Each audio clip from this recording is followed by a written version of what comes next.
We've talked tiny details plenty. We've talked details that could change the way we look at the series. But today, we have some that will blow your mind hole more than opening your third eye and vomiting a butterfly. I don't know what I'm saying either. We're talking Five Nights at Freddy's, y'all. Greetings gamers and welcome back to Top 10 Gaming. I'm Connor Monroe and this is the Top 10 FNAF Tiny Details You Don't Really Think About, Part 2. Check out Part 1 if you haven't already. Let's do it. And it's 10, the Bite of 87. The Bite of 87 is one of the biggest contention points in the whole FNAF series. It makes some theories, breaks others, and has been debated since the very first game when we learned about this very mysterious incident. However, we've never really been able to determine who caused the bite. It's typically thought to be Jeremy who got bit, but who did the biting? Some think Mangle, others think Fredbear, and some think Toy Chica. And some think Chica thanks to Ultimate Custom Night, which honestly just outright tells us who caused the bite if you listen to Toy Chica's death lines. One of which being, "Where's my beak?" Lodged in your forehead, of course. Where's my beak?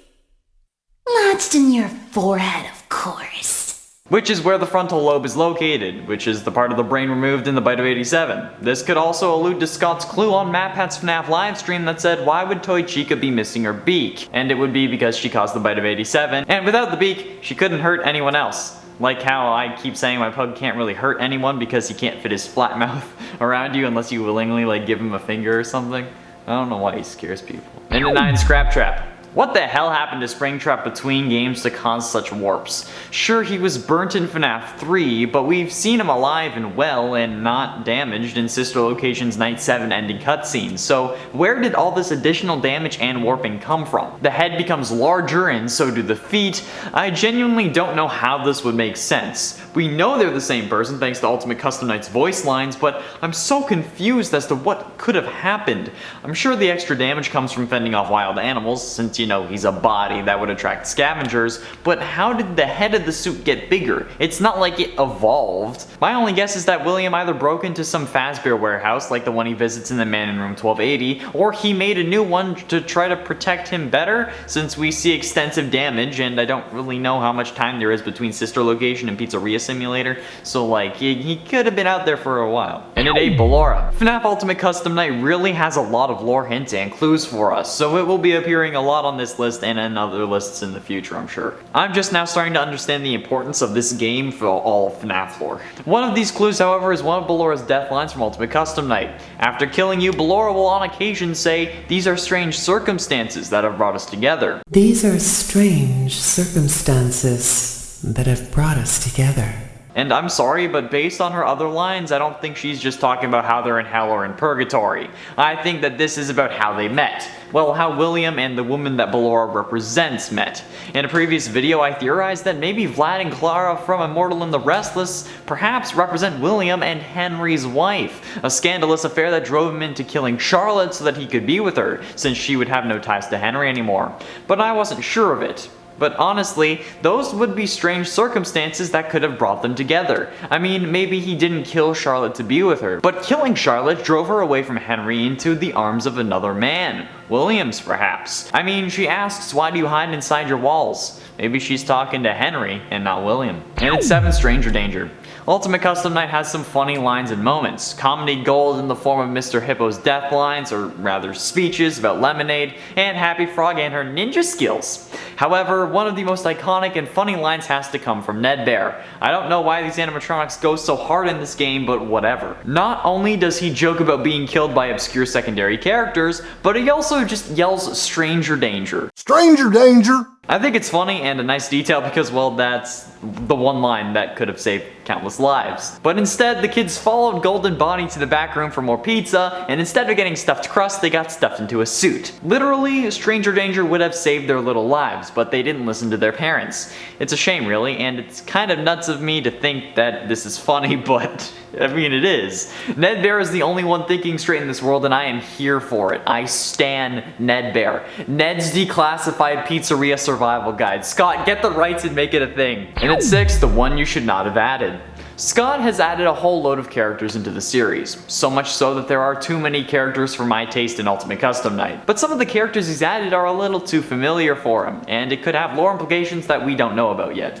Firstly, Scott added himself into FNAF lore. Sure, it's not him, it's not Scott Cawthon, but he is the face of the indie game developer that made some games about the tragedies in the FNAF world. He used a picture of himself when he could have used anyone, hell, a stock photo, or even nobody. Then we have Cassidy, the one you should not have killed. This one is Scott's son, as confirmed by Scott himself in either a Reddit or Steam post, I don't quite remember which, meaning that Scott's son, in universe, is dead. Yikes. And he also added the rest of his family, just subtly, since all the FNAF 4 pictures of family or kids that are visible in the hallways are of his family, since you didn't have to pay for any stock images or anything, as confirmed by Scott in the same post I referred to earlier, addressing the one you should not have killed. The one you should not have added, since now they're technically dead. Get it now? Halfway through number 5, final moments. Something seems off to me about this game. Why would William be tortured in hell by a version of himself? That version of course being Scraptrap. And I think it's an issue that multiple people have, and why the whole mic trap thing is so popular. Well, this is probably William's life just flashing before his eyes. Every animatronic in this game William has had something to do with. He was there in FNAF 6, he was Scraptrap, he created the animatronics and the sister location animatronics, he caused the nightmare animatronics to be created in the mind of Crying Child. This is basically his whole life flashing before his eyes, but not in order, all at once. Torturing him for his misdeeds and the horrible things he's done. Maybe he regrets it and that's why he shows up as well. Or maybe he only regrets losing his children. Hence why all his version says is I always come back, since he hopes his children could do the same, or wishes they could. And at 4, Wake Up. Nightmarion, or Nightmarionette, whatever you want to call it, is one of the scariest animatronics there is. Added in the Halloween DLC for FNAF 4, Scott deemed him not canon, but he's still here in Ultimate Custom Night, saying I am the dark reflection of what you have created. I am the fearful reflection of what you have created. The puppet, since William killed Charlotte who ended up possessing it. But that's not the line I wanted to focus on, we knew that already. What I wanted to acknowledge was the line, "This is a nightmare you won't wake from." This is a nightmare that you won't wake from. This is a subtle way of saying that someone woke up from the nightmare before. Like someone may have woken up before, but this is a nightmare you won't wake from. Who would have woken up, you ask? Who else was the only other person to see the nightmare animatronics? Crying Child. Oh wait, same thing. This line also helps prove my point. Crying Child somehow survived or was saved from death, like Nightmare also seems to hint towards, but we heard a flatline at the end of FNAF 4. That's because he was removed from the machine, not because he had died. I'm telling you, it's a thing. Getting close to the end into number 3, Fnaf Multiverse. The Fnaf Multiverse is already a thing. The original novels are their own universe, despite sharing characters and plot points. The Fazbear Frights books are their own universe, even though they help answer other questions that we've had, like Scott said himself when he announced the original 5, and the games are their own universe. But what if the games themselves are multiple universes? There are so many points that conflict with themselves when trying to establish a timeline. Map had decided to put emphasis on the events that were mentioned later in the timeline, but what if they conflict because they're not the same Earth? I mean, we have the FNAF game multiverse thanks to the Fazbear Fanverse initiative Scott started, funding some installments in new fan games and helping them with marketing, retail, and merch. So why not have the games or the events of the games that don't help the timeline take place in another universe? I mean, it would screw up a load of stuff, but it could help explain a load of stuff too.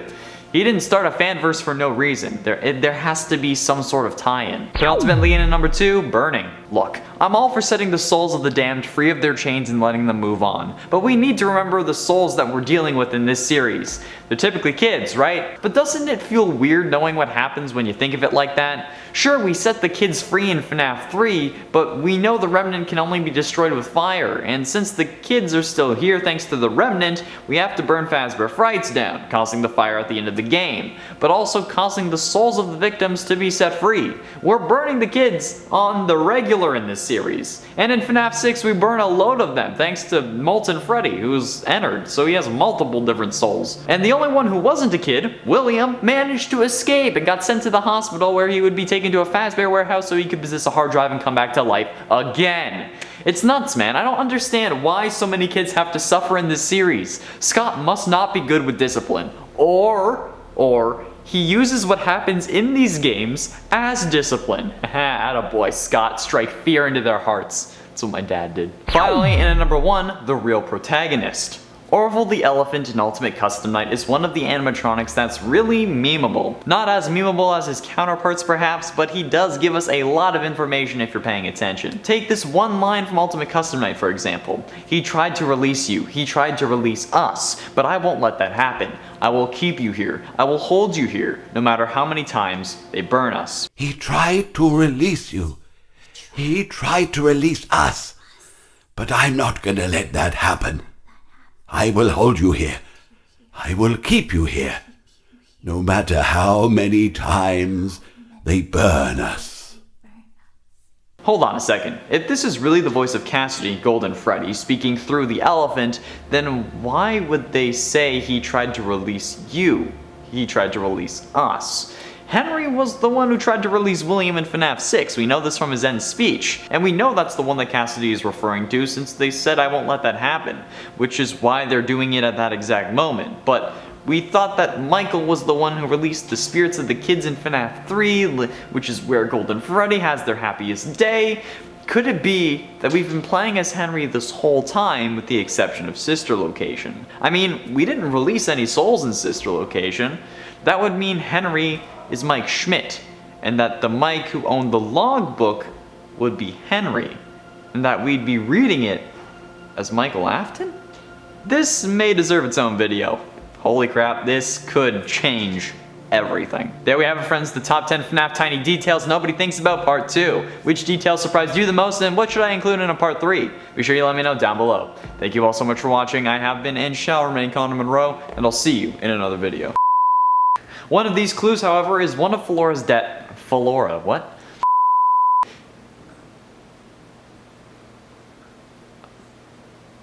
I don't know where I'm hearing that from.